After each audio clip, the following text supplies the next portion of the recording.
முன்னொரு காலத்தில் மலைகளுக்கு நடுவே அமைந்திருந்த ஒரு விசித்திரமான கிராமத்தில் ஏலாரா என்ற இளம்பெண் வாழ்ந்து வந்தாள்.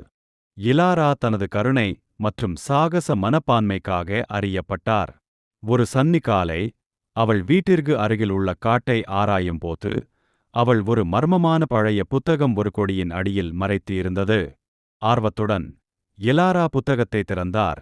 அதன் பக்கங்கள் தொலைதூர நிலங்கள் மற்றும் மாயாஜால உயிரினங்களின் மின்னும் விளக்கப்படங்களால் நிரப்பப்பட்டுள்ளன.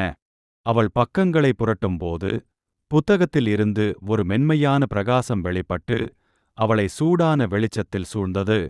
திடீரென்று அவளைச் சுற்றியுள்ள உலகம் மாறத் தொடங்கியது. அவள் அதை அறிவதற்கு முன்பே இலாரா அவள் இதுவரை பார்த்திராத ஒரு நிலத்தில் ஒரு பரபரப்பான சந்தையின் மத்தியில் நின்று கொண்டிருந்தாள்.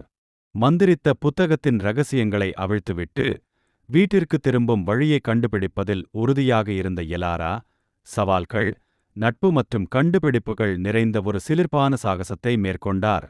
வழியில் தைரியம், விடாமுயற்சி மற்றும் தன்னை நம்பும் ஆற்றல் பற்றிய மதிப்புமிக்க பாடங்களை கற்றுக்கொண்டாள். எனவே அசைக்க முடியாத உறுதியுடனும் ஆர்வமுள்ள இதயத்துடனும் இலாராவின் அசாதாரண பயணம் தொடங்கியது. பத்திரமாக தன் வீட்டை அடைந்தாள்.